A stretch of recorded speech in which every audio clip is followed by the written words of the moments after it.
Sitaram Berwa, assistant professor, department of zoology, government PG college द्वारा राजस्थान। छात्रों, online classes में आपका स्वागत है। BSc first year, subject zoology, paper first, unit first, topic Shillong. तो छात्रों, आज हम आपको शिलोंग के बारे में बताएंगे कि शिलोंग क्या होती है, कितने प्रकार के एनिमल पाए जाते हैं शिलोंग के आधार पर। तो आज के टॉपिक को हम चालू करते हैं। शिलोंग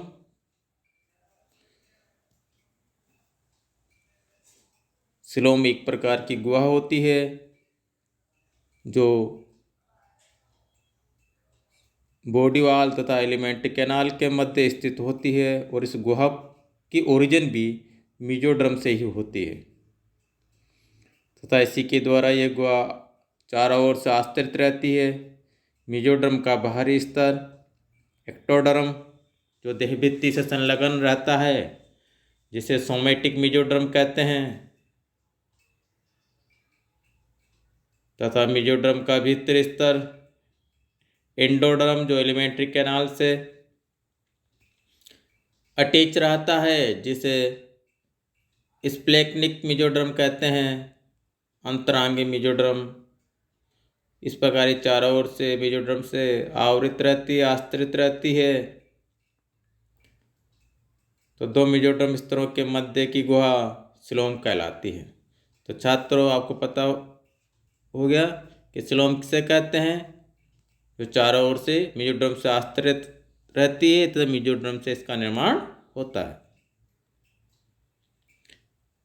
इस प्रकार के वास्तविक देह गुहा इसे ट्रू शिलोंग कहते हैं, जो हायर ह्यूमेटोजोआ जंतुओं फाइलम एनलिडा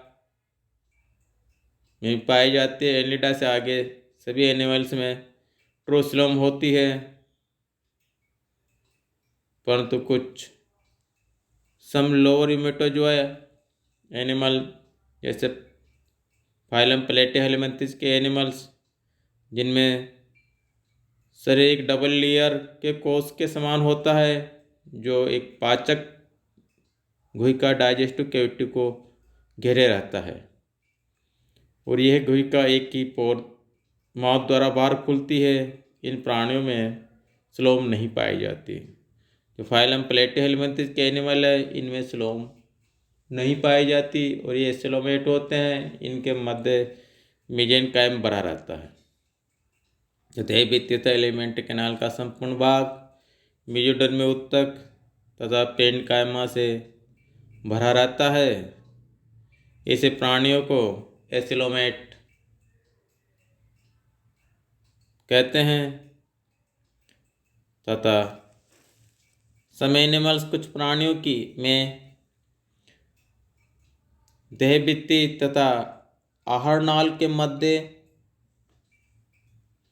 गुहा तो पाई जाती है, परंतु यह गुहा मेसोडर्म से आस्तरित नहीं होती, और इस गुहा को स्यूडोशिलोमेट कहते हैं, क्योंकि इसका निर्माण भी मेसोडर्म से नहीं होता और भ्रूण की ब्लास्टोसिल से होता है। इसलिए इसको ट्रू शिलोंग नहीं कहते हैं और इसको फॉल्स शिलोंग कहते हैं। इस प्रकार ये स्यूडोशिलोमेट कहलाते हैं। इसका मध्य भाग कुछ हिस्सों में पेरेन्काइमा भरा रहता है, कुछ में नहीं होता। तो शिलोंग के आधार पर मेटाजोआ जंतुओं को 3 भागों में विभाजित किया है वैज्ञानिकों ने: एसिलोमेट, स्यूडोशिलोमेट और शिलोमेट।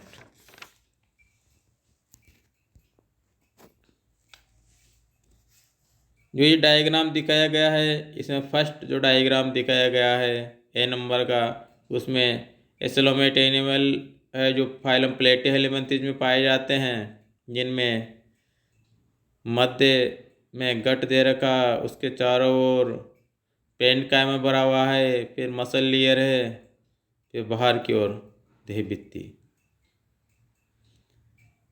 ये एनिमल एसिलोमेट कहलाते हैं। इनमें सिलोम जैसी संरचना नहीं पाई जाती, तो कंप्लीट रूप से बड़ा रहता है। और मसल लेयर के बाद एपिडर्मिस है। इसी प्रकार से बी वाले पोर्शन में एपिडर्मिस, मसल लेयर और स्यूडोसिल और गट और muscle layer. Alimentary canal, endoderm और स्प्लेक्निक मेसोडर्म, सिलोम, इक्टोडर्म और somatic mesoderm. Body wall, internal organs, आंतरिक अंग, epidermis, muscle layer, parenchyma muscle layer, peritoneum,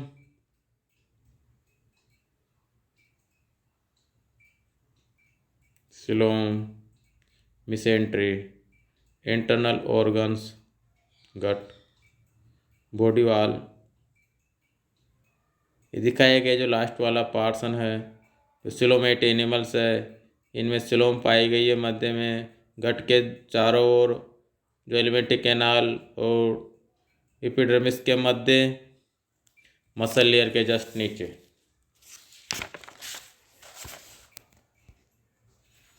तो ये सिलोमेट जिनमें सिलोम एब्सेंट होती है तथा देहभित्ति तथा आहार नाल के मध्य मीजेनकाइम अथवा पेंडकाइम भरा रहता है कंप्लीट रूप से। इस समूह में फाइलम प्लेटिहेल्मिन्थेस, नेमर्टीनिया तथा मेसोजोआ के एनिमल्स सम्मिलित होते हैं। Second, pseudocoelomate. इन जंतुओं में स्यूडोसिलोम पाई जाती है तथा इस समूह में वह जंतु रखे जाते हैं जिनमें सिलोम होते हैं परंतु वह ट्रू सिलोम नहीं होती, फाल्स सिलोम होती है। और इसमें सिलोम जो स्यूडोसिलोम होती है वो ब्लास्टोसिल से बनती है। इसके एग्जाम्पल फाइलम एस्केलेमंथेस, एक्टोप्रोक्टा तथा एक्थेंथो केपिला एनिमल्स ETC आते हैं। Next, coelomate. यह उन जंतुओं में पाई जाती है जिसमें ट्रू सिलोम होती है तथा देहभित्ति तथा एलिमेंट्री कैनाल के मध्य पाई जाती है तथा चारों ओर से मेसोडर्म से आस्तरित रहती है। वे एनिमल सिलोमेट कहलाते हैं। जो डायग्राम में दिखाया गया है सिलोम का, तो वास्तविक सिलोम जो ट्रू सिलोम होती है, ये ट्रू सिलोम भी ओरिजिन के आधार पर दो प्रकार की होती है। इसी आधार पर इसको इन प्राणियों को दो समूह में बांटा गया है, साइजोसिलोमेट तथा इंट्रोसिलोमेट। साइजोसिलोमेट जिसे दीर्ण गुहिक कहते हैं तथा इंट्रोसिलोमेट जिसे आंतर गुहिक कहते हैं। साइजोसिलोमेट में देखिए, इसमें जो इसका डायग्राम दिखाया गया है उसमें इसको देखिए। साइजोसिलोमेट इन प्राणियों की देह गुहा का निर्माण मेसोडर्म के फटने, स्प्लिटिंग, विपाटन से होता है। दो मेसोडर्म स्तरों के मध्य की गुहा देह गुहा कहलाती है। इसमें प्रोटोस्टोम प्राणियों के फाइलम एनिलिडा, आर्थ्रोपोडा एवं मोलस्का इसके अंतर्गत आते हैं। नेक्स्ट, एंटेरोसिलोमेट। इसके अंतर्गत कुछ हायर मेटाजोआ जो ड्यूटरोस्टोमा प्राणियों में मेसोडर्म तथा सिलोम, आर्केंट्रॉन के लेटरल पार्श्वों में बहिर्वलन इवेजिनेशन के द्वारा उत्पन्न खोखले आंतरगुहिक कोष्ठों जिसे इंट्रोसिलोमिक पाउच के द्वारा बनती है। और इस खोखले पाउच जो आर्केंट्रॉन से बाद में अलग हो जाते हैं तथा इनके मध्य की ग्वाही मध्य का स्थानीय देवगा बन जाती है। और इसके एग्जाम्पल फाइलम, इकाइनोडर्मेटा, हेमिकोर्डेटा, सबकोर्डेटा आते हैं। जो ये डायग्राम दिखाया गया है इसमें दोनों तरह का साइटोसिलोमेट और इंट्रोसिलोमेट के ओरिजिन का डायग्राम दिखाया गया है। तो फर्स्ट ए में देखिए, जो साइटोसिलोमेट है जिसमें इक्टोडर्म, ब्लास्टोसेल, इसमें इन्वेजिनेशन होता है और ब्लास्टोफोर बनता है और प्रिमेटिव गट बनती है। और उसी के पास से डेवलपिंग मेसोडर्म बनती है ए वाले में। फिर इसके बाद बी वाले में जाए देखिए, ब्लास्टोफोर बंद हो जाता है, उसको कॉन्ट्रैक्शन होता है और उस जगह पे से जो मेसोडर्म बनी थी वो दोनों साइड में लेटरल की ओर हो जाती है, बीच वाला पोर्शन गट बन जाता है। और लास्ट तीसरी वाली स्टेज में देखिए, जो दोनों साइड में लेटरल में मेसोडर्म बनी थी उनमें स्प्लिटिंग होना प्रारंभ हो जाता है, फटना प्रारंभ हो जाता है, बीच में से फटती है तो इसमें सिलोम का निर्माण हो जाता है, डेवलपिंग सिलोम। और इसी से इसका निर्माण होता है, इसीलिए इसको साइटोसिलोमेट कहते हैं। जो सी के बाद में जो जी वाला डायग्राम है उसमें देखिए सिलोम बन चुकी है, गट है, मेसोडर्म, फिर लास्ट में कंप्लीट स्टेज बन जाती है जिसमें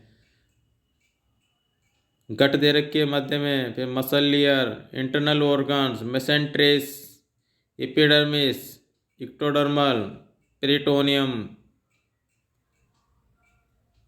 और मसल लेयर के जस्ट नीचे सिलोम बता रखी है।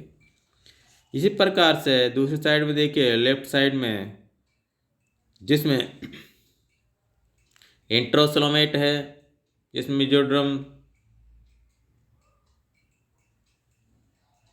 में जो आर्केंट्रॉन के लेटरल में इवेजिनेशन होने से उत्पन्न खोखले इंट्रोसिलोमिक पाउच से इसका निर्माण होता है।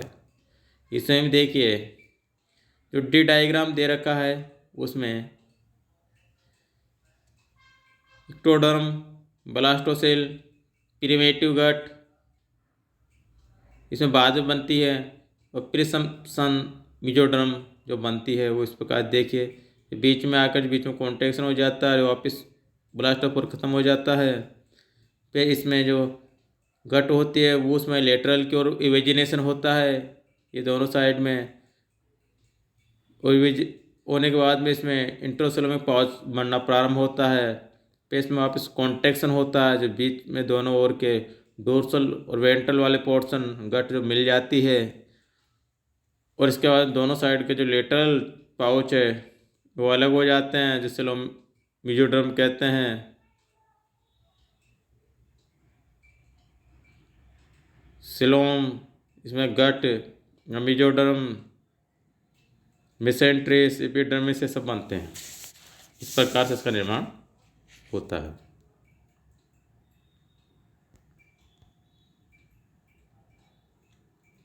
इसके बाद में स्यूडोसिलोम तथा ट्रूसिलोम में डिफरेंस। स्यूडोसिलोम तथा ट्रूसिलोम में डिफरेंस जो साइड में दिखाया गया है।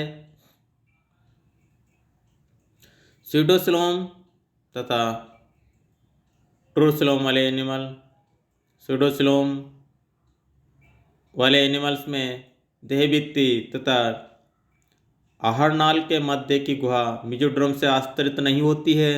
इसी प्रकार से जो ट्रूसिलोम वाले एनिमल्स है उनमें देहभित्ति तथा आहार नाल के मध्य की गुहा मेसोडर्म से आस्तरित होती है।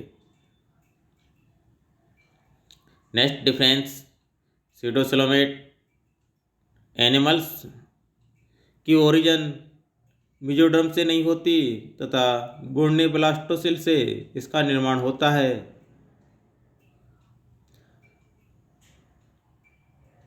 इधर ट्रूसिलोम में इसमें वास्तुसिलोम की ओरिजिन मेसोडर्म से होती है तथा एक गुहा के रूप में इनका निर्माण होता है।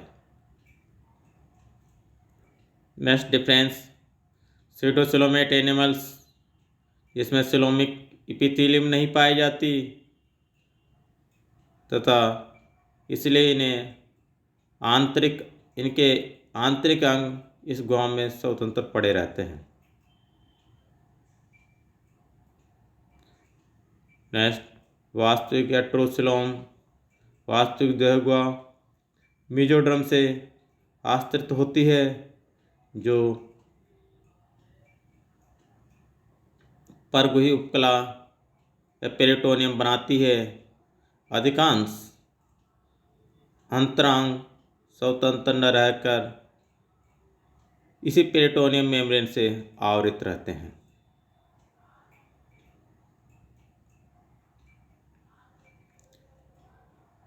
नेक्स्ट डिफरेंस, सीटोसिलोमेट एनिमल्स में मध्य वाला भाग कुछ पेरेन्काइमा से भरा रहता है, कुछ स्पेस रहता है, जबकि ट्रूसिलोमेट एनिमल्स में कंप्लीट रूप से खाली रहता है। इसमें मेसेनकाइम जिसकी कोई संरचना नहीं पाई जाती।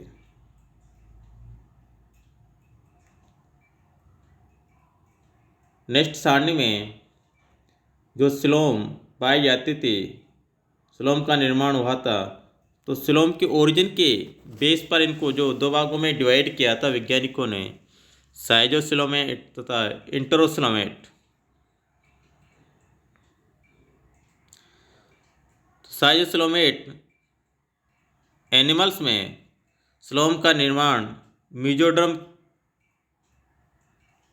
के फटने या पाटन से होता है, स्प्लिटिंग से होता है, जबकि इंटरोसिलोमिक में मेसोडर्म के स्प्लिटिंग से नहीं होता तथा मेसोडर्म के लेटरल से इवेजिनेशन बाहर की ओर ग्रोथ करने से बहिर्वलन द्वारा उत्पन्न खोखले इंट्रोसिलोमिक पाउच से होता है। नेक्स्ट डिफरेंस, साइजोसिलोमेट इनके अंतर्गत विदलन क्लीवेज सर्पिल प्रकार का पाया जाता है तथा इंटरोसिलोमेट में विदलन क्लीवेज रेडियल प्रकार का पाया जाता है।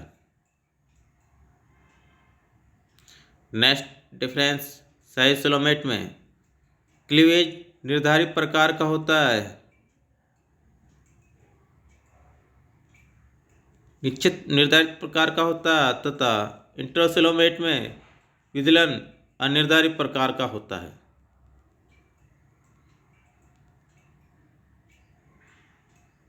नेक्स्ट डिफरेंस, साइजोसिलोमेट नर्वस सिस्टम का परिवर्धन इक्टोडर्म के विपाटन से होता है तथा इंटरोसिलोमेट में नर्वस सिस्टम का परिवर्धन इक्टोडर्म के विपाटन से न होकर उनके अंतर्वलन के द्वारा होता है, जो अंदर की ओर ग्रोथ करने से इसका निर्माण होता है। नेक्स्ट डिफरेंस, साइजोसिलोमेट एनिमल्स में ब्लास्टोपोर से माउथ बनता है तथा इंटरोसिलोमेट में ब्लास्टोपोर से एनस का निर्माण होता है। साइजोसिलोमेट एनिमल्स में नेक्स्ट डिफरेंस, कंकाल तंत्र की उत्पत्ति इक्टोडर्म से होती है तथा इंटरोसिलोमेट में कंकाल तंत्र की उत्पत्ति मेसोडर्म से होती है। नेक्स्ट डिफरेंस, साइजोसिलोमेट एनिमल्स में लार्वा ट्रोकोफोर होता है तथा इंटरोसिलोमेट में लार्वा प्लोटियस या डाइप्लूरर लार्वा पाया जाता है।